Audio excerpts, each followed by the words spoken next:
ਦੋਸਤੋ ਪੰਜਾਬੀ ਟ੍ਰਿਬਿਊਨ ਦੇ ਰੋਜ਼ਾਨਾ ਪ੍ਰੋਗਰਾਮ ਵੇਲੇ ਦੀ ਗੱਲ ਵਿੱਚ ਤੁਹਾਡਾ ਸਵਾਗਤ ਹੈ। ਮੈਂ ਆਤਿਸ਼ ਗੁਪਤਾ ਤੁਹਾਡੇ ਸਾਹਮਣੇ ਹਾਜ਼ਰ ਹਾਂ ਤੇ ਅੱਜ ਅਸੀਂ ਗੱਲ ਕਰਾਂਗੇ ਕਿ ਸਰਕਾਰ ਆਪਣੀ ਜ਼ਿੰਮੇਵਾਰੀ ਨਿਭਾ ਰਹੀ ਹੈ। ਸਾਡੇ ਨਾਲ ਇਸ ਬਾਰੇ ਗੱਲਬਾਤ ਕਰਨ ਲਈ ਵਿਸ਼ੇਸ਼ ਤੌਰ ਤੇ ਹਾਜ਼ਰ ਨੇ ਉੱਘੇ ਪੱਤਰਕਾਰ ਸ਼੍ਰੀ ਹਮੀਰ ਸਿੰਘ ਜੀ। ਹਮੀਰ ਜੀ, ਤੁਹਾਡਾ ਬਹੁਤ ਬਹੁਤ ਸਵਾਗਤ ਹੈ ਜੀ। ਸ਼ੁਕਰੀਆ ਆਤਿਸ਼। ਹਮੀਰ ਜੀ, ਸੰਵਿਧਾਨ ਦੇ ਵਿੱਚ ਹਰ ਮਨੁੱਖ ਨੂੰ ਇੱਕ ਬੁਨਿਆਦੀ ਅਧਿਕਾਰ ਦਿੱਤੇ ਗਏ ਨੇ ਤੇ ਗੱਲ ਕਰੀਏ, ਪ੍ਰਧਾਨ ਮੰਤਰੀ ਨਰਿੰਦਰ ਮੋਦੀ ਕਹਿ ਰਹੇ ਨੇ ਵੀ ਕਿ ਹਰ ਕਿਸੇ ਨੂੰ ਆਪਣੇ ਅਧਿਕਾਰਾਂ ਦੀ ਥਾਂ ਆਪਣੀ ਜ਼ਿੰਮੇਵਾਰੀਆਂ ਨੂੰ ਪਹਿਲ ਦੇਣੀ ਚਾਹੀਦੀ ਹੈ, ਜ਼ਿੰਮੇਵਾਰੀਆਂ ਵੱਲ ਧਿਆਨ ਦੇਣਾ ਚਾਹੀਦਾ ਹੈ। ਫਿਰ ਅਸੀਂ ਜਾਣਨਾ ਚਾਹਾਂਗੇ ਵੀ ਕਿ ਜਿਹੜੇ ਸੰਵਿਧਾਨ ਦੇ ਵਿੱਚ ਬੁਨਿਆਦੀ ਅਧਿਕਾਰ ਦਿੱਤੇ ਗਏ ਨੇ ਉਹ ਕਿੰਨੇ ਕੁ ਜਿਹੜੇ ਸਾਡੇ ਲੋਕਾਂ ਨੂੰ, ਹਰ ਮਨੁੱਖ ਨੂੰ ਮਿਲ ਰਹੇ ਨੇ, ਉਹ ਕਿੰਨੇ ਕੁ ਦੇਣ 'ਚ ਸਰਕਾਰ ਕਾਮਯਾਬ ਰਹਿ ਰਹੀ ਹੈ। ਅਸਲ ਦੇ ਵਿੱਚ ਬੜੇ ਸ਼ੁਰੂ ਤੋਂ ਇੱਕ ਡਿਬੇਟ ਆਮ ਤੌਰ 'ਤੇ ਹੁੰਦੀ ਰਹਿੰਦੀ ਹੈ ਕਿ ਤੁਸੀਂ ਮੰਗ ਰਹੇ ਹੋ, ਕਰਦੇ ਕੀ ਹੋ। ਨੋਰਮਲੀ ਕਿ ਆਮ ਨਾ ਦੇਸ਼ ਬਾਰੇ ਇੱਕ ਚੱਲਦਾ ਸਿਸਟਮ ਕਿ ਤੁਸੀਂ ਇਹ ਨਾ ਸੋਚੋ ਦੇਸ਼ ਤੁਹਾਨੂੰ ਕੀ ਦੇ ਰਿਹਾ, ਤੁਸੀਂ ਇਹ ਸੋਚੋ ਕਿ ਤੁਸੀਂ ਦੇਸ਼ ਨੂੰ ਕੀ ਦੇ ਰਹੇ ਹੋ। ਇੱਕ ਮੁਹਾਵਰਾ ਜਿਹੜਾ ਨੋਰਮਲ ਬਣਾ ਕੇ ਪੇਸ਼ ਕੀਤਾ ਜਾਂਦਾ।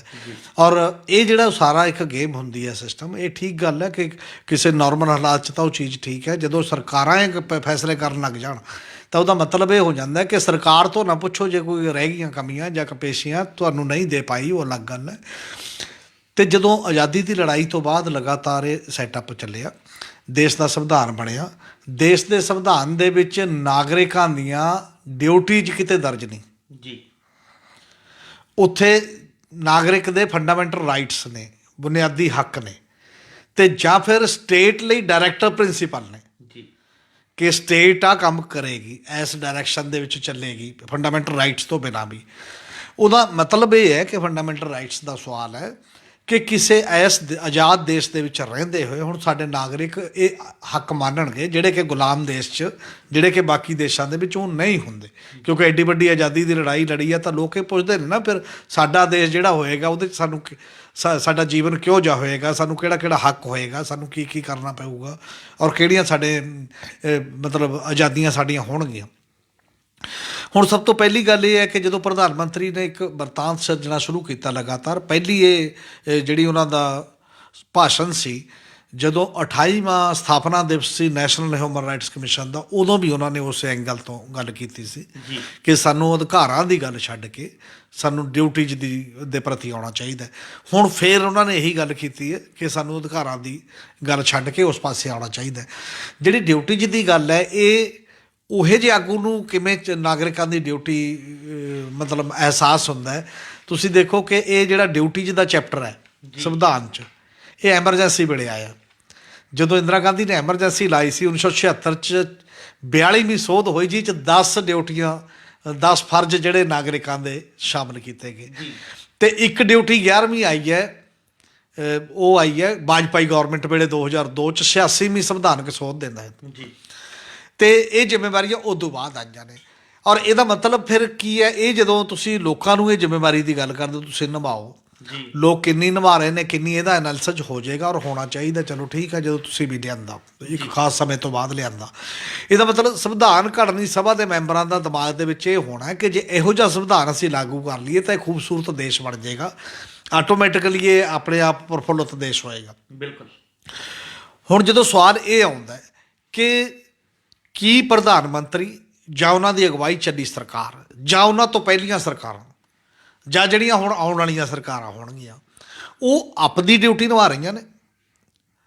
ਕਿਉਂਕਿ ਤੁਸੀਂ ਉਦੋਂ ਅਖਲਾਕੀ ਪੱਧਰ 'ਤੇ ਵੱਡੇ ਬਣਦੇ ਹੋ, ਉਦੋਂ ਅਥਾਰਟੀ ਮੰਨੇ ਜਾਂਦੇ ਹੋ ਜਦੋਂ ਤੁਸੀਂ ਆਪਣੀਆਂ ਜ਼ਿੰਮੇਵਾਰੀਆਂ ਨਿਭਾ ਰਹੇ ਹੁੰਦੇ ਹੋ ਠੀਕ ਤਰੀਕੇ ਨਾਲ। ਕੋਈ ਹੋਰ ਆਪਣੀ ਜ਼ਿੰਮੇਵਾਰੀ ਨਹੀਂ ਨਿਭਾ ਰਿਹਾ, ਫਿਰ ਤੁਸੀਂ ਨਸੀਹਤ ਦਿੰਦੇ ਹੋ ਕਿ ਭਾਈ ਆਪਣੀ ਜ਼ਿੰਮੇਵਾਰੀ ਵੀ ਨਿਭਾਇਆ ਕਰੋ ਜੀ।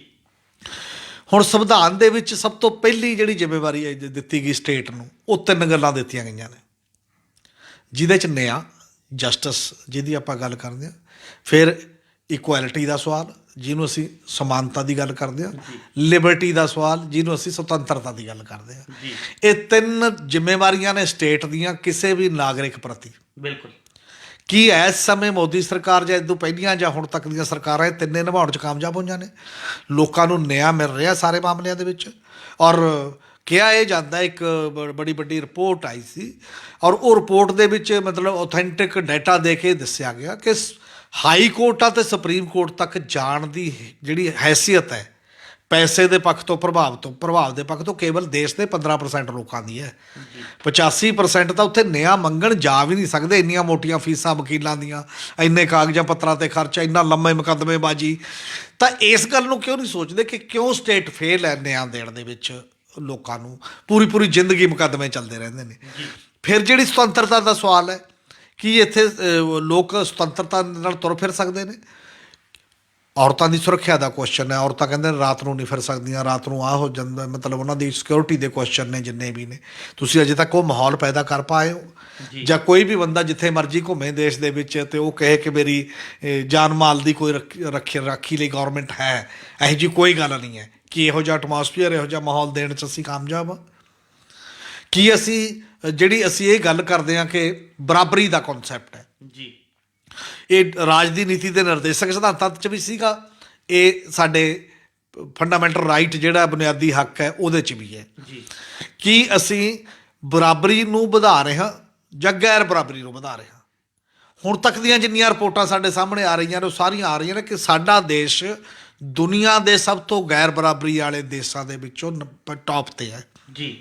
ਪਹਿਲੇ ਦੇਸ਼ਾਂ 'ਚ ਆਉਂਦਾ ਜਿੱਥੇ ਗੈਰ ਬਰਾਬਰੀ ਲਗਾਤਾਰ ਵੱਧ ਰਹੀ ਹੈ। ਔਰ ਇਹ ਕਿਹਾ ਜਾਂਦਾ ਕਿ ਮਤਲਬ ਜੇਕਰ ਇੱਕ ਗਰੀਬ ਆਦਮੀਆਂ ਦੀ ਜਿਹੜੀ 50% ਗਰੀਬ ਪਾਪੂਲੇਸ਼ਨ ਹੈ, ਕੇਵਲ 9 ਪਰਿਵਾਰਾਂ ਦੀ ਆਮਦਨ ਜਿਹੜੀ ਉਹਦੇ ਬਰਾਬਰ ਚਲੀ ਗਈ ਹੈ। ਦੌਲਤ ਜਿਹੜੀ ਬਰਾਬਰ ਹੈ, ਬਾਕੀ 50% ਲੋਕ ਨੇ ਜਿਹੜੇ ਸਾਡੇ ਸਾਹਮਣੇ ਇਸ ਲੈਵਲ ਦੇ ਨੇ। ਗੈਰ ਬਰਾਬਰੀ ਲਗਾਤਾਰ ਵੱਧਦੀ ਜਾ ਰਹੀ ਹੈ ਔਰ ਲਗਾਤਾਰ ਲਗਭਗ 16% ਲੋਕ ਜਿਹੜੇ ਨੇ ਹੋਰ ਗਰੀਬੀ ਦੀ ਰੇਖਾ ਤੋਂ ਹੇਠਾਂ ਹੋ ਗਏ ਨੇ। ਅਤੇ ਇਹ ਜਿਹੜਾ ਸਾਰਾ ਸੈਟਅਪ ਹੈ, ਤੁਸੀਂ ਜ਼ਿੰਮੇਵਾਰੀ ਨਹੀਂ ਨਿਭਾ ਰਹੇ, ਇਹਦਾ ਵੀ ਤਾਂ ਕੋਈ ਰਿਵਿਊ ਕਰਨ ਦੀ ਲੋੜ ਹੈ ਜੀ। ਪਾਰਲੀਮੈਂਟ ਬੈਠੇ ਅੱਜ ਤੱਕ 75 ਸਾਲਾਂ ਦਾ ਜਿਹੜਾ ਰਿਵਿਊ ਕਰੇਗੀ ਆਜ਼ਾਦੀ ਤੋਂ ਬਾਅਦ ਦਾ, ਉੱਥੇ ਤੇ ਰਿਵਿਊ ਹੋਵੇ ਕਿ ਰਾਜ ਦੀ ਨੀਤੀ ਦੇ ਨਿਰਦੇਸ਼ਕ ਸਿਧਾਂਤ ਅਤੇ ਲੋਕਾਂ ਨੂੰ ਦਿੱਤੇ ਗਏ ਵਾਅਦੇ ਅਤੇ ਗਰੰਟੀਆਂ ਅਸੀਂ ਕਿੰਨੇ ਸਫਲ ਰਹੇ, ਕਿੰਨੇ ਅਸਫਲ ਰਹੇ। ਐਜ ਏ ਸਮੁੱਚੇ ਤੌਰ 'ਤੇ ਪੋਲੀਟੀਕਲ ਕਲਾਸ, ਖਾਸ ਤੌਰ 'ਤੇ ਜਿਹੜੇ ਵੱਖ-ਵੱਖ ਪੀਰੀਅਡ 'ਚ ਸੱਤਾ 'ਚ ਰਹੇ ਬੰਦੇ, ਉਹਨਾਂ 'ਤੇ।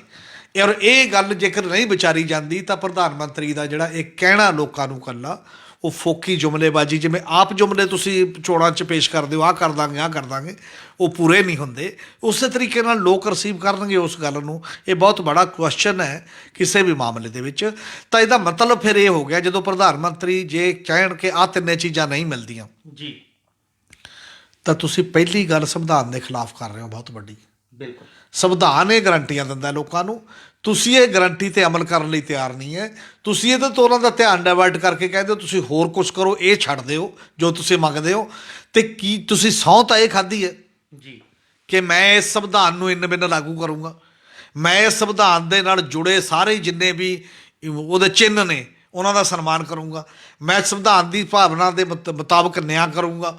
ਉਹ ਸਾਰਾ ਪੜ੍ਹਾਉਂਦੇ ਨੇ ਨਾ, ਜਿਹੜੀ ਸਹੁੰ ਜਿਹੜੇ ਸਾਰੇ ਬੰਦਿਆਂ ਨੂੰ ਉੱਥੇ ਕਰਦੇ ਨੇ। ਅਤੇ ਜੇ ਉਹ ਸਹੁੰ ਦੇ ਅਨੁਕੂਲ ਤੁਸੀਂ ਕਾਰਗੁਜ਼ਾਰੀ ਨਹੀਂ ਕਰ ਰਹੇ, ਉਹ ਸਹੁੰ ਤੋਂ ਉਲਟ ਜਾ ਰਹੇ ਹੋ, ਤਾਂ ਇਹ ਸਵਾਲ ਪ੍ਰਧਾਨ ਮੰਤਰੀ ਨੂੰ ਪੁੱਛਿਆ ਜਾਣਾ ਚਾਹੀਦਾ, ਬਲਕਿ ਲੋਕਾਂ ਦੇ ਤਰਫੋਂ, ਕਿ ਅਸੀਂ ਤਾਂ ਤੁਹਾਨੂੰ ਵੋਟਾਂ ਪਾ ਕੇ ਚੁਣ ਹੀ ਸਕਦੇ ਹਾਂ ਨਾ। ਲੋਕ ਜਿਹੜੇ ਵੀ ਚੁਣਦੇ ਨੇ, ਕਿਸੇ ਨੂੰ ਮੁੱਖ ਮੰਤਰੀ ਚੁਣਦੇ ਆ, ਕਿਸੇ ਨੂੰ MLA, ਕਿਸੇ ਨੂੰ MP। ਤੁਹਾਡੀ ਕਾਰਗੁਜ਼ਾਰੀ ਦਾ ਚਿੱਠਾ ਸਾਡੇ ਕੋਲ ਆਉਣਾ ਚਾਹੀਦਾ। ਉਦੋਂ ਤੁਸੀਂ ਵੋਟਾਂ ਕਦੇ ਹਿੰਦੂ ਦੇ ਨਾਂ 'ਤੇ, ਕਦੇ ਸਿੱਖ ਦੇ ਨਾਂ 'ਤੇ, ਕਦੇ ਜੈਨ ਦੇ ਨਾਂ 'ਤੇ, ਕਦੇ ਜਾਤ ਦੇ ਨਾਂ 'ਤੇ, ਕਦੇ ਕਿਸੇ ਹੋਰ ਨਾਂ 'ਤੇ, ਕਦੇ ਦੰਗੇ ਦੇ ਨਾਂ 'ਤੇ ਲੈਂਦੇ ਹੋ। ਉਦੋਂ ਇਸ ਕਾਰਗੁਜ਼ਾਰੀ ਦੇ ਨਾਂ 'ਤੇ ਨਹੀਂ ਲੈਂਦੇ ਕਿ ਅਸੀਂ ਕੀ ਕੀਤਾ। ਇਸ ਕਰਕੇ ਇਹ ਸਵਾਲ ਬਿਲਕੁਲ ਪ੍ਰਧਾਨ ਮੰਤਰੀ ਨੇ ਲੋਕਾਂ ਸਾਹਮਣੇ ਰੱਖਿਆ। ਇੱਥੇ ਸੰਵਾਦ ਹੋਣਾ ਚਾਹੀਦਾ, ਡਿਬੇਟ ਹੋਣੀ ਚਾਹੀਦੀ ਹੈ ਔਰ ਸਵਾਲ ਸੱਤਾ ਨੂੰ ਵੀ ਪੁੱਛਿਆ ਜਾਣਾ ਚਾਹੀਦਾ ਜੀ। ਹਮੀਰ ਜੀ, ਦੇਸ਼ ਦੀ ਆਜ਼ਾਦੀ ਸਮੇਂ ਲੋਕਾਂ ਨੂੰ ਕਈ ਤਰ੍ਹਾਂ ਦੀ ਸਹੂਲਤਾਂ ਦੇਣ ਦੀ ਗੱਲਾਂ ਕੀਤੀਆਂ ਗਈਆਂ, ਵਾਅਦੇ ਕੀਤੇ ਗਏ ਸੀ। ਜੀ ਕਿ 1950 ਤੱਕ ਲੋਕਾਂ ਨੂੰ ਇਹ ਕੁਝ ਕਰ ਦਿੱਤਾ ਜਾਏਗਾ, 60 ਤੱਕ ਇਸ ਤਰ੍ਹਾਂ ਦਾ ਭਾਰਤ ਹੋਏਗਾ, 70 ਤੱਕ ਇਸ ਤਰ੍ਹਾਂ ਦਾ, ਕਈ ਤਰ੍ਹਾਂ ਦਾ ਇਸ ਤਰ੍ਹਾਂ ਹੀ ਵਾਅਦੇ ਹੋਏ ਸੀ। ਪਰ ਅੱਜ ਦੇਸ਼ ਨੂੰ ਆਜ਼ਾਦ ਹੋਏ 75 ਜਿਹੜੇ ਸਾਲ ਹੋ ਚੁੱਕੇ ਨੇ, ਹਲੇ ਤੱਕ ਉਹ ਸਹੂਲਤਾਂ ਲੋਕਾਂ ਨੂੰ ਨਹੀਂ ਮਿਲ ਸਕੀਆਂ। ਲੋਕ ਆਪਣੇ ਬੁਨਿਆਦੀ ਅਧਿਕਾਰਾਂ ਤੋਂ ਹਲੇ ਤੱਕ ਵਾਂਝੇ ਨੇ। ਇਸ ਲਈ ਜ਼ਿੰਮੇਵਾਰ ਕੌਣ ਹੈ? ਕਿ ਲੋਕਾਂ 'ਚ ਕੁਝ ਕਮੀਆਂ ਰਹੀਆਂ ਕਿ ਇਸ ਲਈ ਸਰਕਾਰਾਂ ਜ਼ਿੰਮੇਵਾਰ ਰਹਿ ਰਹੀਆਂ? ਜਿਹੜੇ ਲੋਕਾਂ ਦਾ ਜਿਹੜਾ ਸਵਾਲ ਹੁੰਦਾ, ਜਦੋਂ ਕੋਈ ਦੇਸ਼ ਚੱਲਦੇ ਨੇ, ਦੇਸ਼ ਦੀ ਲੀਡਰਸ਼ਿਪ ਦੇ ਮੁਤਾਬਕ ਚੱਲਦੇ ਨੇ, ਜਿਹੋ ਜਿਹਾ ਤੁਸੀਂ ਢਾਂਚਾ ਬਣਾਉਂਦੇ ਹੋ ਉਹਦੇ ਮੁਤਾਬਕ ਉਹ ਜਿਹਾ ਦੇਸ਼ ਬਣ ਜਾਂਦਾ ਜੀ। ਅਸੀਂ ਇਹ ਕਿਹਾ ਕਿ ਆਜ਼ਾਦੀ ਤੋਂ ਬਾਅਦ ਅਸੀਂ ਲੋਕਾਂ ਨੂੰ ਕਈ ਚੀਜ਼ਾਂ ਦਿੱਤੀਆਂ। ਇਹ ਨਹੀਂ ਕਿ ਲੋਕਾਂ ਨੂੰ ਕੋਈ ਬਿਲਕੁਲ ਹੀ ਕੁਝ ਨਹੀਂ ਮਿਲਿਆ ਆਜ਼ਾਦੀ ਤੋਂ ਬਾਅਦ, ਜਾਂ ਇਹੋ ਜਿਹਾ ਕੁਛ ਨਹੀਂ। ਪਰ ਕੀ ਜਿਹੜੇ ਗੋਲ ਅਸੀਂ ਤੈਅ ਕੀਤੇ ਉਧਰ ਨੂੰ ਗਏ ਆ ਜਾਂ ਕਈ ਗੋਲਾਂ ਉਲਟਾ ਚੱਲਣ ਲੱਗ ਗਿਆ, ਕਈ ਨਿਸ਼ਾਨਿਆਂ ਤੋਂ ਮੁੜ ਕੇ ਉਲਟਾ ਚੱਲਣ ਲੱਗ ਗਿਆ। ਮੰਨ ਲਓ ਅਸੀਂ ਇੱਕ ਜੱਜਮੈਂਟ ਸਾਡੇ ਉਸ ਸਮੇਂ ਦੇ ਬੰਦਿਆਂ ਨੇ ਕੀਤੀ ਕਿ 1950 ਤੱਕ ਸੰਵਿਧਾਨ ਲਾਗੂ ਹੋਣ ਤੋਂ 10 ਸਾਲਾਂ ਤੱਕ ਅਸੀਂ ਸਭ ਨੂੰ ਅੱਖਰ ਗਿਆਨ ਦੇ ਦਿਆਂਗੇ, ਮਤਲਬ ਲਿਟਰੇਸੀ ਹੋ ਜਾਏਗੀ, ਪੜ੍ਹੇ ਲਿਖਿਆ ਵੱਲ ਤੋਰ ਦਾਂਗੇ, ਤੇ ਉਸ ਤੋਂ ਬਾਅਦ ਬਾਕੀ ਦੀ ਫਿਰ ਲੋੜ ਨਹੀਂ ਰਹੇਗੀ ਬਾਕੀ ਚੀਜ਼ਾਂ ਦੀ। ਤੇ ਅੱਜ ਵੀ ਜੇ ਕਿਹਾ ਜਾਂਦਾ ਕਿਤੇ 37%, ਕਿਤੇ 27%, ਕਿਤੇ 18 ਸਟੇਟ ਵਾਈਜ਼ ਅਸੀਂ ਅਨਪੜ੍ਹ ਨੇ, ਕੂਠਾ ਸਾਹਿਬ ਨੇ, ਅੱਜ ਤੱਕ ਵੀ ਅਸੀਂ 75 ਸਾਲਾਂ 'ਚ ਸਕੂਲਾਂ ਤੱਕ ਨਹੀਂ ਲਿਜਾ ਸਕੇ ਕਿੰਨੇ ਥਾਵਾਂ ਦੇ ਉੱਤੇ। ਔਰ ਫਿਰ ਅਸੀਂ ਇਹ ਕਿਹਾ ਸੀ ਕਿ 10 ਸਾਲ ਲਈ ਅਸੀਂ ਰਿਜ਼ਰਵੇਸ਼ਨ ਦੇ ਰਹੇ ਹਾਂ, ਜਿਹੜੀ ਇਹ ਪੋਲੀਟੀਕਲ ਰਿਜ਼ਰਵੇਸ਼ਨ ਜਾਂ ਬਾਕੀ ਹੈ, 10 ਸਾਲਾਂ 'ਚ ਅਸੀਂ ਬਰਾਬਰ ਲੈ ਜਾਵਾਂਗੇ ਸਾਰੇ ਲੋਕਾਂ ਨੂੰ, ਉਸ ਤੋਂ ਬਾਅਦ ਲੋੜ ਨਹੀਂ ਪਏਗੀ। ਤੇ ਇਹ ਸਾਰੇ ਜਿਹੜੇ ਗੋਲ ਜਿੱਧਰ ਨੂੰ ਅਸੀਂ ਲੈ ਕੇ ਜਾ ਰਹੇ ਸੀ ਲੋਕਾਂ ਨੂੰ ਕਿ ਅਸੀਂ ਇੱਧਰ ਲੈ ਜਾਵਾਂਗੇ, ਉੱਧਰ ਗਏ ਕਿਉਂ ਨਹੀਂ, ਉਹ ਪੂਰੇ ਕਿਉਂ ਨਹੀਂ ਹੋਏ, ਉਹ ਬਾਰ-ਬਾਰ ਕਿਉਂ ਅੱਗੇ ਡੇਟਾ ਵਧੀ ਜਾਂਦੀਆਂ ਨੇ, ਅੱਗੇ ਡੇਟਾ ਵਧੀ। ਹੁਣ ਵੀ ਕੋਈ ਕਿਤੇ ਚੈੱਕ ਨਹੀਂ ਹੈ ਕਿ ਆਹ 5 ਸਾਲ 'ਚ 10 ਸਾਲ ਚਲਾ ਲਾਂਗੇ, ਇੱਥੇ ਚਲੀ ਜਾਊਗੀ ਜਾਓ, ਉਹ ਕੁਝ ਨਹੀਂ ਹੈ। ਤੇ ਜੇ ਜਿਹੜਾ ਇੱਕ ਏਮ ਬੰਦਾ ਰੱਖਦਾ ਜਿੱਧਰ ਨੂੰ ਤੁਰਦਾ ਹੈ, ਜਾਂ ਦੇਸ਼ ਤੁਰਦਾ, ਚਾਹੇ ਉਹ ਵਿਅਕਤੀ ਤੁਰੇ, ਪਰਿਵਾਰ ਜਾਂ ਪਾਰਟੀਆਂ, ਜੇ ਉਧਰ ਨੂੰ ਨਹੀਂ ਜਾ ਰਹੇ, ਉਲਟੇ ਪਾਸੇ ਜਾ ਰਹੇ, ਤਾਂ ਖੜ ਕੇ ਸੋਚਣ ਦੀ ਤਾਂ ਲੋੜ ਹੈ ਕਿ ਕਿਤੇ ਨਾ ਕਿਤੇ ਗੜਬੜ ਹੈ, ਕੋਈ ਨਾ ਕੋਈ ਗੱਲ ਇਹੋ ਜਿਹੀ ਹੈ ਜਿਹਦੇ ਕਰਕੇ ਨਹੀਂ ਉਹ ਕੀਤਾ ਜਾ ਰਿਹਾ। ਫਿਰ ਅਸੀਂ ਇਹ ਗੋਲ ਲਿਆ 1950 ਦੇ ਵਿੱਚ ਕਿ ਦੇਖੋ ਇੱਥੋਂ ਮੁਸਲਿਮ ਲੀਗ ਚਲੀ ਗਈ ਹੈ ਜਿਹੜੀ ਫਿਰਕਾ ਪ੍ਰਸਤ ਸੀ, ਅੰਗਰੇਜ਼ ਚਲੇ ਗਏ ਜਿਹੜੇ ਪਾੜੋ ਤੇ ਰਾਜ ਕਰੋ ਦੀ ਨੀਤੀ ਤੇ ਰਾਜ ਕਰਦੇ ਸੀ, ਦੋਨੋਂ ਚਲੇ ਗਏ, ਵੰਡ ਪਾਉਂਦੇ ਸੀ, ਦੰਗੇ ਕਰਾਉਂਦੇ ਸੀ। ਹੁਣ ਇਹ ਭਾਰਤ ਬੜਾ ਖੂਬਸੂਰਤ ਭਾਰਤ ਇਕਜੁੱਟਤਾ ਨਾਲ ਰਹੂਗਾ, ਸਾਂਝੀਵਾਲਤਾ ਨਾਲ ਰਹੂਗਾ, ਇਹਦੀ ਵੰਨ-ਸੁਵੰਨਤਾ ਗੁਲਦਸਤੇ ਦੇ ਰੂਪ 'ਚ ਰਹੂਗੀ। ਇਹਦਾ ਜਵਾਬ ਕੌਣ ਦੇਗਾ ਕਿ 33,000 ਤੋਂ ਜ਼ਿਆਦਾ ਰਿਕਾਰਡਡ ਫਿਰਕੂ ਦੰਗੇ ਹੋ ਚੁੱਕੇ ਨੇ। ਅੰਗਰੇਜ਼ ਦੇ ਰਾਜ 'ਚ ਤਾਂ ਇੰਨੇ ਫਿਰਕੂ ਦੰਗੇ ਨਹੀਂ ਸੀ, ਔਰ ਹੁਣ ਸਾਡੇ ਕਿਉਂ ਹੋ ਗਏ ਨੇ? ਹਿੰਦੂ ਮੁਸਲਮ ਬਾਰ-ਬਾਰ ਇਹ ਤੋਂ ਬਿਨਾਂ ਕੋਈ ਗੱਲ ਹੀ ਕਿਉਂ ਨਹੀਂ ਹੁੰਦੀ? ਇਹ ਕਿਉਂ ਹੋ ਰਿਹਾ ਬਾਰ-ਬਾਰ? ਔਰ ਇਸੇ ਤਰੀਕੇ ਦੇ ਨਾਲ ਜਿੰਨੇ ਵੀ ਡੈਰੇਕੋਨੀਅਨ ਲੌਜ ਨੇ, ਜਿੰਨੇ ਬਣੇ, ਸਾਨੂੰ UAPA ਬਣਾਉਣ ਦੀ ਲੋੜ, ਸਾਨੂੰ NIA ਬਣਾਉਣ ਦੀ ਲੋੜ, ਸਾਨੂੰ ਸੈਡੀਸ਼ਨ ਦੇ ਲਾ, ਦੇਸ਼ ਧਰੋਹੀ ਦੇ ਪਰਚੇ ਦਰਜ ਕਰਨ ਦੀ ਲੋੜ ਆਪਣੇ ਦੇਸ਼ 'ਚ ਇੰਨੇ ਵਾਰ ਲਗਾਤਾਰ ਕਿਵੇਂ ਪੈਂਦੀ ਹੈ? ਤੇ ਫਿਰ ਉਹਨਾਂ ਦਾ ਟਾਰਗੇਟ ਵੱਡੀ ਗਿਣਤੀ ਦੇ ਵਿੱਚ, ਘੱਟ ਗਿਣਤੀਆਂ ਦਲਿਤ ਜਾਂ ਬਹੁਤ ਜ਼ਿਆਦਾ ਉਹ ਲੋਕ ਜਿਹੜੇ ਗਰੀਬ ਤੇ ਹੇਠਲੇ ਰਹਿ ਗਏ, ਤੇ ਬੜੇ ਬੜੇ ਅਮੀਰ ਆਦਮੀ ਜਿਹੜੇ ਅਮੀਰ ਹੋ ਗਏ ਸਾਰੇ, ਉਹ ਦੇਸ਼ ਧਰੋਹੀ ਦੇ ਕਾਨੂੰਨ 'ਚ ਕਦੇ ਕਿਉਂ ਨਹੀਂ ਆਉਂਦੇ? ਜਿਨ੍ਹਾਂ ਨੇ ਹਾਲਾਂਕਿ ਇੰਨੀਆਂ ਗੱਲਾਂ ਕੀਤੀਆਂ ਵੀ ਹੁੰਦੀਆਂ ਨੇ, ਤੱਥ ਸਾਹਮਣੇ ਵੀ ਆ ਜਾਂਦੇ ਨੇ ਕਿ ਇਹ ਚੀਜ਼ਾਂ ਕੀਤੀਆਂ ਨੇ। ਤੇ ਕਾਨੂੰਨ ਦੀ ਨਜ਼ਰ ਦੇ ਵਿੱਚ ਸਾਰੇ ਲੋਕ ਬਰਾਬਰ ਕਿਉਂ ਨਹੀਂ ਹੈ? ਇਹ ਸਭ ਤੋਂ ਬੜਾ ਸਵਾਲ ਹੈ। ਤੇ ਅਗਲਾ ਸਵਾਲ ਇਹ ਹੈ ਕਿ ਸਾਨੂੰ ਵੋਟ ਦਾ ਹੱਕ ਮਿਲਿਆ, ਜਿਹੜੀਆਂ ਹੁਣ 5 ਰਾਜਾਂ 'ਚ ਵੀ ਚੋਣਾਂ ਪੈ ਰਹੀਆਂ ਨੇ। ਇੱਕ ਚੰਗੀ ਗੱਲ ਸੀ ਕਿ ਸਾਰੇ ਲੋਕਾਂ ਨੂੰ ਬਿਨਾਂ ਭੇਦਭਾਵ ਤੋਂ ਇੱਕ ਬਰਾਬਰ ਦਾ ਹੱਕ ਮਿਲਿਆ। ਉਹਨੇ ਬਹੁਤ ਵੱਡੀ ਤਕਦੀਰ ਇਸ ਰੂਪ 'ਚ ਬਦਲੀ ਲੋਕਾਂ ਦੀ ਕਿ ਅੱਗੇ ਕਹਿੰਦੇ ਸੀ ਵੀ ਰਾਣੀ ਜੇ ਰਾਜਾ ਬਣਨਾ ਰਾਜੇ ਦੇ ਘਰ ਜੰਪੋ, ਤੇ ਨਹੀਂ ਤਾਂ ਫਿਰ ਕਿਉਂ ਰਾਜਾ ਬਣਨ ਦੀ ਖਾਸ ਦੇਖ ਰਹੇ ਹੋ, ਰਾਣੀ ਦੇ ਪੇਟੋਂ ਜੰਮਿਆ ਰਾਜਾ ਹੋਏਗਾ। ਉਹਨੇ ਉਹ ਧਾਰਨਾ ਬਦਲਤੀ ਕਿ ਨਹੀਂ, ਲੋਕਾਂ ਦੀ ਰਾਏ ਨਾਲ ਵੋਟ ਬਕਸਿਆਂ 'ਚੋਂ ਰਾਜਾ ਜੰਮੂਗਾ। ਹੁਣ ਵੋਟਿੰਗ ਮਸ਼ੀਨਾਂ 'ਚੋਂ ਜੰਮਦਾ। ਪਰ ਚਲਦੇ ਚਲਦੇ ਅਸੀਂ ਇੱਥੇ ਕਿਉਂ ਆ ਗਏ? ਪਹਿਲਾਂ ਬਹੁਤ ਲੋਕ ਜਦੋਂ ਆਜ਼ਾਦੀ ਦੀ ਮੂਵਮੈਂਟ 'ਚੋਂ ਆਏ ਸੀ, ਸਿੰਪਲ ਇਲੈਕਸ਼ਨ ਲੜ ਲੈਂਦੇ ਸੀ, ਲੋਕ ਵੋਟ ਪਾ ਦਿੰਦੇ ਸੀ, ਲੋਕ ਪੈਸੇ ਇਕੱਠੇ ਕਰਕੇ ਦਿੰਦੇ ਸੀ। ਹੁਣ ਇਹ ਸਾਰਾ ਧੰਦਾ ਕਿਉਂ ਬਣ ਗਿਆ ਮੈਨੇਜਮੈਂਟ ਦਾ? ਹੁਣ ਇਹ ਅਰਬਾਂ ਰੁਪਇਆ ਕਿਉਂ ਖਰਚ ਕਰਨਾ ਪੈਂਦਾ? ਵੋਟਾਂ ਖਰੀਦਣੀਆਂ ਕਿਉਂ ਪੈਂਦੀਆਂ ਨੇ? ਨਸ਼ਾ ਕਿਉਂ ਵੰਡਣਾ ਪੈਂਦਾ? ਲੋਕਾਂ ਨੂੰ ਝੂਠੇ ਲਾਰੇ ਕਿਉਂ ਲਾਉਣੇ ਪੈਂਦੇ ਨੇ? ਤੇ ਕੁਝ ਗਿਣੇ ਚੁਣੇ ਪਰਿਵਾਰ ਤੇ ਕੁਝ ਗਿਣੇ ਚੁਣੇ ਪਾਰਟੀਆਂ ਤੇ ਕੁਝ ਗਿਣੇ ਚੁਣੇ ਬੰਦੇ ਇਹ ਸਾਰੇ ਢਾਂਚੇ ਤੇ ਕਾਬਜ਼ ਕਿਉਂ ਹੋ ਗਏ? ਇਹਦੇ ਲਈ ਜ਼ਿੰਮੇਵਾਰ ਕੌਣ ਹੈ? ਤੇ ਇਹ ਡਿਊਟੀ ਜਿਹੜੇ ਲੋਕਾਂ ਨੇ ਨਿਭਾਈ ਸੀ ਕਿ ਲੋਕਾਂ ਨੂੰ ਅਸੀਂ ਸਮਰੱਥ ਬਣਾਵਾਂਗੇ, ਤੇ ਉਹ ਲੋਕਾਂ ਨੇ ਆਪਣੀ ਜ਼ਿੰਮੇਵਾਰੀ, ਇਹਨਾਂ ਨੇ ਡਿਊਟੀ ਕਿਉਂ ਨਹੀਂ ਨਿਭਾਈ? ਇਹ ਸਾਰੀ ਹੈ।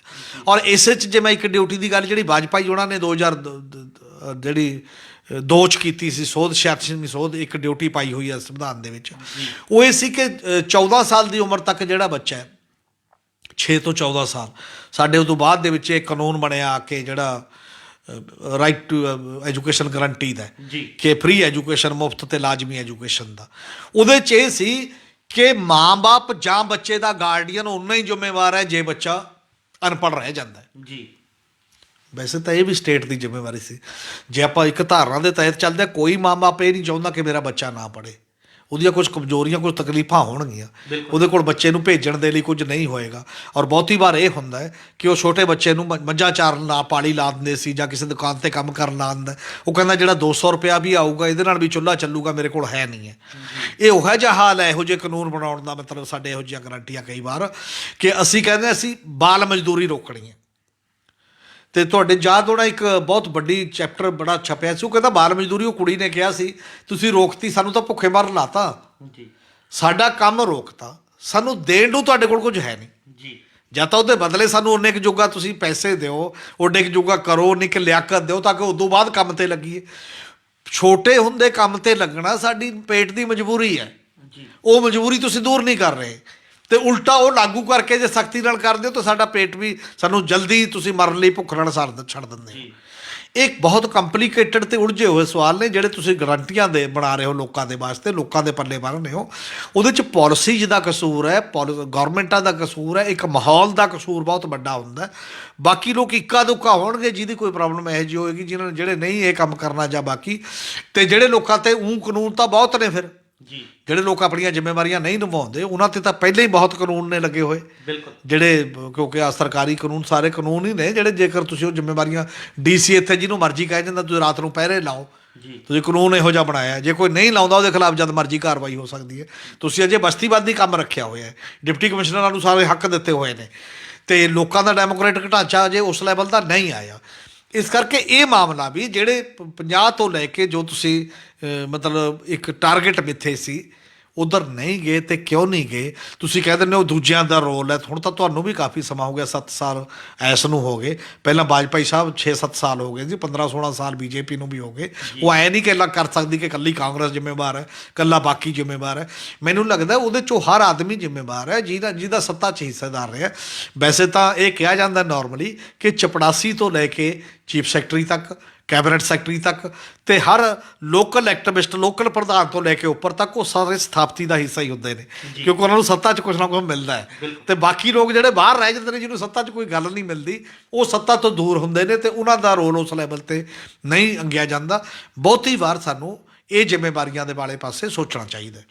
ਹਮੀਰ ਜੀ, ਇੱਕ ਵੱਡਾ ਸਵਾਲ ਹੁਣ ਇਹ ਖੜਾ ਹੁੰਦਾ ਹੈ ਵੀ ਕਿ ਮੌਜੂਦਾ ਸਮੇਂ 'ਚ ਦੇਖੀਏ ਤਾਂ ਮਨੁੱਖੀ ਅਧਿਕਾਰਾਂ ਨੂੰ ਕਿਤੇ ਨਾ ਕਿਤੇ ਕੁਚਲਿਆ ਜਾ ਰਿਹਾ, ਦੱਬਿਆ ਜਾ ਰਿਹਾ, ਖਤਮ ਕੀਤਾ ਜਾ ਰਿਹਾ। ਫਿਰ ਉਹ ਮਨੁੱਖ ਜਿਹੜੇ ਹੈਗੇ ਕਿਸ ਤਰ੍ਹਾਂ ਕੰਮ ਕਰਨਗੇ, ਜਾਂ ਜਦ ਉਹਨਾਂ ਦੇ ਕੋਲ ਅਧਿਕਾਰ ਹੀ ਨਹੀਂ ਹੋਣਗੇ ਤਾਂ ਦੇਸ਼ ਕਿਸ ਪਾਸੇ ਜਾਏਗਾ? ਇਹ ਇੱਕ ਵੱਡਾ ਸਵਾਲ ਖੜਾ ਹੁੰਦਾ, ਇਸ ਨੂੰ ਕਿਵੇਂ ਦੇਖੋਗੇ? ਉਹ ਜਿਹੜੀਆਂ 11 ਫਰਜ਼ ਨੇ ਜੀ, ਉਹਦੇ 'ਚ ਇੱਕ ਇਹ ਫਰਜ਼ ਵੀ ਹੈ ਬਹੁਤ ਵੱਡਾ ਸਟੇਟ ਦਾ, ਤੇ ਈਵਨ ਲੋਕਾਂ ਦਾ ਵੀ ਨਾਲ ਜੋੜ ਕੇ, ਕਿ ਦੇਸ਼ ਦੀਆਂ ਹੱਦਾਂ ਦੀ ਰਾਖੀ ਕਰਨਾ, ਦੇਸ਼ ਦੀ ਮਾਨ ਸਨਮਾਨ ਨੂੰ ਉੱਚਾ ਕਰਨਾ, ਤੇ ਦੇਸ਼ ਦੀ ਵੰਨ ਸੁਵੰਨਤਾ ਨੂੰ ਗਰੰਟੀ ਨਾਲ ਬਰਕਰਾਰ ਰੱਖਣਾ। ਕਿਸੇ ਵੀ, ਚਾਹੇ 2 ਬੰਦੇ ਵੀ ਕਿਸੇ ਸਾਈਡ ਦੇ ਨੇ, ਉਹਨੂੰ ਵੀ ਤਕਲੀਫ ਨਹੀਂ ਆਉਣ ਦੇਣੀ, ਸਭ ਦਾ ਬਰਾਬਰ ਦਾ ਖਿਆਲ ਰੱਖਣਾ। ਇਹ ਸਾਰਾ ਕੁਝ ਉਹਨਾਂ ਗਰੰਟੀਆਂ ਦੇ ਵਿੱਚ ਸ਼ਾਮਲ ਹੈ। ਪਰ ਸਵਾਲ ਇਹ ਪੈਦਾ ਹੁੰਦਾ ਹੈ ਕਿ ਕੀ ਅਸੀਂ ਉਹਦੇ ਨਾਲ ਇਹ ਨਿਭਾ ਰਹੇ ਹਾਂ? ਜਿਹੜੇ ਦਿਨ 370 ਤੋੜੀ ਤੇ 35A ਤੋੜੀ, ਸੰਵਿਧਾਨ ਦੇ ਵਿੱਚ ਦਿੱਤੀ ਗਈ ਗਰੰਟੀ ਤੁਸੀਂ ਖਤਮ ਕਰਤੀ। ਬਿਲਕੁਲ, ਕੀ ਇਹ ਸੰਵਿਧਾਨ ਦੀ ਭਾਵਨਾ ਦੇ ਮੁਤਾਬਕ ਹੈ? ਤੇ ਕਿੰਨੇ ਹੀ ਮਾਮਲੇ, ਚਾਹੇ 3 ਖੇਤੀ ਕਾਨੂੰਨ ਸੀ ਜੀ, 3 ਖੇਤੀ ਕਾਨੂੰਨ ਜਿਹੜੇ ਨੇ, ਇਹ ਕਿਹਾ ਜਾਂਦਾ ਰਿਹਾ ਕਿ ਖੇਤੀ ਦੇ ਕਾਨੂੰਨ ਨੇ, ਖੇਤੀ ਰਾਜਾਂ ਦਾ ਸਬਜੈਕਟ ਹੈ, ਤੁਸੀਂ ਕਾਨੂੰਨ ਨਹੀਂ ਬਣਾ ਸਕਦੇ। ਬਿਲਕੁਲ, ਤੁਸੀਂ ਕਾਨੂੰਨ ਬਣਾਤਾ, ਬਾਅਦ ਦੇ ਵਿੱਚ ਚਲੋ ਇੱਕ ਜਦੋਂ ਜਦ ਚੱਲੀ ਤੁਸੀਂ ਵਾਪਸ ਲੈ ਲਏ। ਤੁਸੀਂ ਸੰਵਿਧਾਨ ਦੇ ਵਿੱਚ ਸਟਰਕਚਰ ਦੇ ਤੌਰ ਤੇ ਇਹ ਕਿਹਾ ਗਿਆ ਕਿ ਤੁਸੀਂ ਬੁਨਿਆਦੀ ਸਟਰਕਚਰ ਨਾਲ ਛੇੜਛਾੜ ਨਹੀਂ ਕਰ ਸਕਦੇ। ਕੋਈ ਵੀ ਪਾਰਟੀ ਆਏ, ਜਿਹੜੇ ਮਰਜ਼ੀ ਜਿੰਨੇ MP ਆ ਜਾਣ, ਜਿਹੜੇ ਬਾਕੀ ਦੀਆਂ ਗੱਲਾਂ ਨੇ। ਕੀ ਫੈਡਰਲਿਜ਼ਮ ਨਾਲ ਛੇੜਛਾੜ ਕਰਨਾ ਇਹ ਬੁਨਿਆਦੀ ਸਟਰਕਚਰ ਨਾਲ ਛੇੜਛਾੜ ਕਰਨਾ ਨਹੀਂ ਹੈ? ਜੀ, ਫੈਡਰਲਿਜ਼ਮ ਦੀ ਜਿਹੜੀ ਧਾਰਨਾ ਨਾਲ ਕਰ ਰਹੇ ਹੋ। ਤੇ ਇਦੋਂ ਪਹਿਲਾਂ ਵੀ ਇਕੱਲੇ ਇਸ ਪ੍ਰਧਾਨ ਮੰਤਰੀ ਦੇ ਦੌਰ 'ਚ ਨਹੀਂ, ਇੰਦਰਾ ਗਾਂਧੀ ਦੇ ਦੌਰ 'ਚ ਵੀ ਹੋਇਆ, ਉਦੋਂ ਬਾਅਦ ਵੀ ਹੋਇਆ ਲਗਾਤਾਰ। ਹੁਣ ਬਹੁਤ ਤੇਜ਼ੀ ਨਾਲ ਵੱਧ ਰਿਹਾ ਪਹਿਲਾਂ ਦੇ ਮੁਕਾਬਲੇ। ਔਰ ਉਹ ਸਾਰੇ ਮਾਮਲੇ, ਚਾਹ ਜਿਹੜੀ ਸਿੱਖਿਆ ਦਾ ਸਵਾਲ ਹੈ, ਹੁਣ ਨਵੀਂ ਸਿੱਖਿਆ ਨੀਤੀ 'ਤੇ ਰੌਲਾ ਪੈ ਰਿਹਾ ਟੋਟਲੀ, ਕਿ ਕਾਰਪੋਰੇਟ ਬਣ ਗਈ ਸਾਰਾ ਕੁਛ। ਸਿੱਖਿਆ ਕੇਂਦਰ ਦੇ ਖਾਤੇ ਦੇ ਵਿੱਚ ਸਾਂਝੀ ਸੂਚੀ 76 ਦੇ ਵਿੱਚ ਐਮਰਜੈਂਸੀ ਵੇਲੇ ਇੰਦਰਾ ਗਾਂਧੀ ਲੈ ਕੇ ਗਈ, ਜਦੋਂ ਆ ਗਰੰਟੀਆਂ ਵਾਲਾ, ਜਦੋਂ ਫਰਜ਼ਾਂ ਵਾਲਾ 10 ਸ਼ਾਮਲ ਕੀਤੇ ਨੇ, ਉਸੇ ਸਮੇਂ ਕਿ ਵੀ ਸੋਧ ਕੀਤੀ ਸੀ ਜੀ। ਪਰ ਹੁਣ ਜਿਹੜੇ ਵੀ ਬੰਦੇ ਨੇ, ਤੁਸੀਂ ਇੱਕ ਗੱਲ ਕਹਿ ਕੇ ਨਾ, ਇੱਕ ਇਹੋ ਜਿਹਾ ਚਿਤਵ ਕੇ ਆਪਣੇ ਦਿਮਾਗਾਂ ਦੇ ਵਿੱਚ ਖਤਰਾ ਕੀ ਹੈ। ਤੁਸੀਂ ਕਿਹਾ ਇਹ ਅਰਬਨ ਨਕਸਲੀ ਹੈ, ਤੁਸੀਂ ਕਿਹਾ ਇਹ ਅੰਦੋਲਨ ਜੀਵੀ ਹੈ, ਤੁਸੀਂ ਕਿਹਾ ਇਹ ਬਾਕੀ ਦੇ ਕਿਸੇ ਵਿਚਾਰੇ ਮੁਸਲਿਮ ਹੈ, ਆ ਬਾਕੀ ਹੈ। ਉਹ ਸਾਰੇ ਬਹੁਤ ਵੱਡੀ ਗਿਣਤੀ 'ਚ ਬੰਦੇ ਫੜ ਕੇ ਤੁਸੀਂ ਅੰਦਰ ਬੰਦ ਕੀਤੇ ਹੋਏ ਨੇ ਜੀ, ਵੱਖ-ਵੱਖ ਕੇਸਾਂ ਦੇ ਤਹਿਤ, ਜਿਨ੍ਹਾਂ ਦੀ ਜ਼ਮਾਨਤ ਵੀ ਜਲਦੀ ਉਸ ਲੈਵਲ 'ਤੇ ਨਹੀਂ ਹੁੰਦੀ। ਤੇ ਕੀ ਇਹ ਸੰਵਿਧਾਨ ਦੀ ਬੁਨਿਆਦੀ ਸਪਿਰਿਟ ਦੇ ਅਨੁਕੂਲ ਹੈ? ਬਿਲਕੁਲ, ਸੰਵਿਧਾਨ ਦੀ ਬਾਕੀ ਸਪਿਰਿਟ ਦੇ, ਜਿਵੇਂ ਭੀਮਾ ਕੌਰਵ ਗੌਰ ਦਾ ਕੇਸ ਸੀ, ਤੇ ਉੱਥੇ ਦਾ ਜਿਹੜਾ ਇੱਕ ਮੰਦਰ ਦਾ ਹੈੱਡ ਹੈ, ਜਾਂ ਜਿਹੜੇ ਬਾਕੀ ਦੇ ਲੋਕ ਨੇ ਜਿਹੜੇ ਸਾਧਾਂ ਦੇ ਇੱਕ ਦਾਇਰੇ ਦੇ ਵਿੱਚ ਆਉਂਦੇ ਸੀ, ਉਹਨਾਂ ਤੇ ਇੰਨਾ ਇਲਜ਼ਾਮ ਸੀ ਕਿ ਇਹ ਆਹ ਚੀਜ਼ਾਂ ਕਰ ਰਹੇ ਨੇ ਜੀ, ਤੇ ਸਾਰੇ ਬਰੀ ਕਰਤੇ ਤੁਸੀਂ ਉਸ ਲਿਹਾਜ਼ ਦੇ ਨਾਲ। ਕਾਨੂੰਨ ਦੀ ਨਜ਼ਰ 'ਚ ਬਰਾਬਰੀ, ਕਾਨੂੰਨ ਦੀ ਨਜ਼ਰ ਦੇ ਵਿੱਚ, ਸੰਵਿਧਾਨ ਦੀ ਨਜ਼ਰ ਦੇ ਵਿੱਚ ਹੀ ਕਿ ਕਾਨੂੰਨ ਆਉਂਦਾ, ਕਿਉਂਕਿ ਜਿਹੜਾ ਕਾਨੂੰਨ ਬਰਾਬਰੀ ਨਹੀਂ ਲਿਆਉਂਦਾ ਉਹ ਸੰਵਿਧਾਨ ਦੀ ਭਾਵਨਾ ਦੇ ਖਿਲਾਫ ਹੈ। ਜੀ, ਤੇ ਇਸੇ ਕਰਕੇ ਇਹ ਜਿਹੜਾ ਇੱਕ ਤਰੀਕਾਕਾਰ ਚਲਾਇਆ ਜਾ ਰਿਹਾ, ਜਿਵੇਂ ਹੁਣ ਪ੍ਰਧਾਨ ਮੰਤਰੀ ਨੇ ਕਿਹਾ, ਲੋਕਾਂ ਨੇ ਪਾਰਲੀਮੈਂਟ ਦੇ ਵਿੱਚ ਵੀ ਸਵਾਲ ਪੁੱਛੇ, ਬਾਹਰ ਵੀ ਪੁੱਛੇ, ਜੀ, ਕੀ ਚੀਨ ਸਾਡੇ ਇੱਧਰ ਕੁਝ ਆ ਗਿਆ ਰਕਬੇ ਦੇ ਵਿੱਚ? ਉਹਨਾਂ ਨੇ ਕਿਹਾ ਨਹੀਂ, ਕੋਈ ਗੱਲ ਨਹੀਂ, ਬਿਲਕੁਲ ਹੀ ਗੱਲ ਨਹੀਂ ਹੋਈ, ਬਾਰ-ਬਾਰ ਬੋਲਦੇ ਰਹੇ। ਜੀ, ਤੇ ਹੁਣ ਮੰਨਣ ਲੱਗ ਗਏ ਕਿ ਉੱਥੇ ਤਾਂ ਆ ਕੇ ਉਹਨਾਂ ਨੇ ਉਹ ਵੀ ਪਾ ਲਏ ਨੇ ਜੀ। ਪਾਕਿਸਤਾਨ ਪ੍ਰਤੀ ਹੋਰ ਅਪਰੋਚ ਹੈ, ਚਾਈਨਾ ਪ੍ਰਤੀ ਥੋੜ੍ਹੀ ਜਿਹੀ ਹੋਰ ਅਪਰੋਚ ਹੈ, ਕਿਉਂਕਿ ਉੱਥੇ ਤਾਕਤ ਜ਼ਿਆਦਾ ਹੈ, ਉੱਥੇ ਹੋਰ ਟਾਈਪ ਦੀ ਗੱਲ ਹੈ। ਫਿਰ ਤੁਹਾਡਾ ਏਰੀਆ ਤਾਂ ਕੁਝ ਹੱਦ ਤੱਕ ਦੱਬ ਹੀ ਲਿਆ, ਬਿਲਕੁਲ। ਤੇ ਤੁਸੀਂ ਕਿਉਂ ਨਹੀਂ ਇਹ ਗੱਲ ਕਰਦੇ ਕਿ ਜਿਹੜਾ ਤੁਸੀਂ ਕਹਿੰਦੇ ਹੋ ਹੱਦਾਂ ਦੀ ਰਾਖੀ, ਉਹ ਰਾਖੀ ਕਿੱਥੇ ਹੋਈ ਹੈ ਫਿਰ ਉਸ ਲੈਵਲ ਦੇ ਉੱਤੇ? ਇਹਦਾ ਮਤਲਬ ਇਹ ਹੈ ਕਿ ਤੁਸੀਂ ਜਿਹੜੀ ਅਪਰੋਚ ਦੇ ਸਵਾਲ ਨੇ ਉਸ ਪੱਧਰ ਦੇ ਉੱਤੇ ਤੁਸੀਂ ਲੱਗਦੀ ਲਾਉਂਦੇ ਹੋ, ਪਾਲਿਸੀ 'ਤੇ ਨਹੀਂ ਕੰਮ ਕਰ ਰਹੇ। ਜਿਹੜੇ ਸੰਵਿਧਾਨ ਦੀ ਸਪਿਰਿਟ ਦੇ ਜਿਹੜੇ ਸਵਾਲ ਨੇ, ਇਹ ਸਾਰੀਆਂ ਗੱਲਾਂ ਨੂੰ ਜੋੜ ਕੇ ਹੀ ਜਿਹੜਾ ਵਰਤਾਂਤ ਪ੍ਰਧਾਨ ਮੰਤਰੀ ਸਿਰਜਣ ਦੀ ਕੋਸ਼ਿਸ਼ ਕਰਦੇ ਨੇ। ਤਾਂ ਮੈਨੂੰ ਲੱਗਦਾ ਜੇ ਗੌਰਮੈਂਟਾਂ ਤੋਂ ਕੋਈ ਇਹ ਪੁੱਛਦਾ, ਤੁਸੀਂ 2 ਕਰੋੜ ਨੌਕਰੀ ਕਿਹਾ ਸੀ ਉਹ ਨਹੀਂ ਮਿਲੀ, ਜਾਂ ਪੰਜਾਬ 'ਚ ਕੋਈ ਪੁੱਛਦਾ ਘਰ ਘਰ ਨੌਕਰੀ ਕਹੀ ਸੀ ਨਹੀਂ ਮਿਲੀ, ਇਹਦਾ ਜਵਾਬ ਦੇਣਾ ਚਾਹੀਦਾ ਸਿੱਧੇ ਤਰੀਕੇ ਨਾਲ। ਜੇ ਕੋਈ ਇਹ ਪੁੱਛਦਾ ਜਨਾਬ ਅਰਥ ਵਿਵਸਥਾ ਬਿਲਕੁਲ ਨੀਚੇ ਚਲੀ ਗਈ, ਕਾਰੋਬਾਰ ਠੱਪ ਹੋ ਗਏ, ਰੋਜੀ ਰੋਟੀ ਨਹੀਂ ਚੱਲਦੀ, ਇੰਨਾ ਤੇਲ ਮਹਿੰਗਾ ਕਿਉਂ ਕਰਤਾ, ਰਸੋਈ ਗੈਸ ਕਿਉਂ ਕਰਤੀ, ਚੁੱਲ੍ਹਾ ਨਹੀਂ ਚੱਲਦਾ, ਇਹਦਾ ਜਵਾਬ ਤੁਸੀਂ ਕਹੋ ਤੂੰ ਆਪਦੀ ਜ਼ਿੰਮੇਵਾਰੀ ਨਿਭਾ। ਸਵਾਲ ਦਾ ਜਵਾਬ ਸਵਾਲ ਦੇ ਰੂਪ 'ਚ ਨਹੀਂ ਹੁੰਦਾ, ਸਵਾਲ ਦਾ ਜਵਾਬ ਦੇ ਰੂਪ ਦੇ ਵਿੱਚ ਹੁੰਦਾ। ਬਲਕਿ ਜਿਹੜਾ ਸੱਤਾ ਦੇ ਵਿੱਚ ਬੰਦਾ ਹੈ ਉਹ ਤੋਂ ਜ਼ਿਆਦਾ ਤਵੱਕੋ ਰੱਖੀ ਜਾਂਦੀ ਹੈ ਕਿ ਉਹ ਲੋਕਾਂ ਦੇ ਸਵਾਲਾਂ ਦੇ ਜਵਾਬ ਦੇਵੇ। ਔਰ ਪ੍ਰਧਾਨ ਮੰਤਰੀ ਨੇ ਇੱਕ ਤਰੀਕਾ ਅਪਣਾ ਲਿਆ ਹੁਣ ਤੱਕ 7 ਸਾਲਾਂ 'ਚ ਇੱਕ ਵੀ ਪ੍ਰੈਸ ਕਾਨਫਰੰਸ ਨਾ ਕਰਨਾ। ਤੁਸੀਂ ਅਡਾਮੈਂਟੋਂ ਤੁਸੀਂ ਆਪਣੇ ਆਪ ਨਾਲ ਧਾਰ ਲਿਆ ਕਿ ਮੈਂ ਆਪਣੇ ਆਪ ਨੂੰ ਜਵਾਬਦੇਹ ਨਹੀਂ ਬਣਾਉਣਾ ਪ੍ਰੈਸ ਦੇ ਸਵਾਲਾਂ ਦੇ ਸਾਹਮਣੇ। ਪ੍ਰੈਸ ਕੀ ਹੈ? ਲੋਕਾਂ ਨੂੰ ਜ਼ੁਬਾਨ ਦਿੰਦੀ ਹੈ। ਲੋਕਾਂ ਦੇ ਜਿਹੜੇ ਸਵਾਲ ਹੁੰਦੇ ਨੇ ਉਹ ਉੱਥੇ ਤੱਕ ਜਾ ਕੇ ਸੱਤਾਧਾਰੀਆਂ ਤੋਂ ਪੁੱਛਦੀ ਹੈ ਕਿ ਜੀ ਲੋਕ ਆਹ ਪੁੱਛਦੇ ਨੇ, ਤੁਸੀਂ ਦੱਸੋ ਇਹਦਾ ਕੀ ਹੈ। ਤੁਸੀਂ ਇਹ ਜਵਾਬ ਦੇਣ ਤੋਂ ਇਨਕਾਰੀ ਹੋ। ਜੇ ਤੁਸੀਂ ਇਹ ਜਵਾਬ ਦੇਣ ਤੋਂ ਇਨਕਾਰੀ ਹੋ ਤਾਂ ਤੁਸੀਂ ਕਿਹੜਾ ਡੈਮੋਕ੍ਰੈਟਿਕ ਵੈਲਿਊ ਸਿਸਟਮ ਫੋਲੋ ਕਰ ਰਹੇ ਹੋ? ਕਿਹੜਾ ਜਮਹੂਰੀਅਤ ਦੇ ਬੁਨਿਆਦੀ ਜਿਹੜੇ ਪਹਿਲੂ ਨੇ ਉਹਨਾਂ ਨਾਲ ਇਨਸਾਫ ਕਰ ਰਹੇ ਹੋ, ਜਾਂ ਕਿਹੜੀ ਜ਼ਿੰਮੇਵਾਰੀ ਨਿਭਾ ਰਹੇ ਹੋ?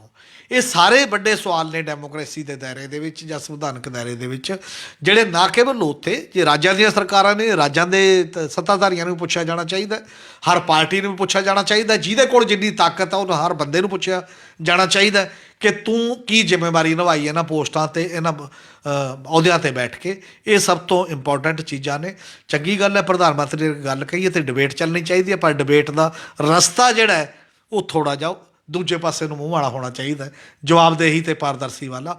ਇਕੱਲਾ ਬਲੇਮ ਦੀ ਵਿਕਟਮ ਨਹੀਂ, ਪੀੜਤ ਨੂੰ ਮਤਲਬ ਸਜ਼ਾ ਦੇ ਦਿਓ, ਪੀੜਤ ਨੂੰ ਸਮਝੋ ਤੋਂ ਨਿਕੰਮਾ ਹੈ, ਇਹ ਧਾਰਾ ਦੀ ਬਜਾਏ ਜਿਹੜੇ ਪੀੜਾ ਦਿੰਦੇ ਨੇ ਉਸ ਵੱਲ ਨੂੰ ਸੂਈ ਹੋਣੀ ਚਾਹੀਦੀ ਹੈ ਜੀ।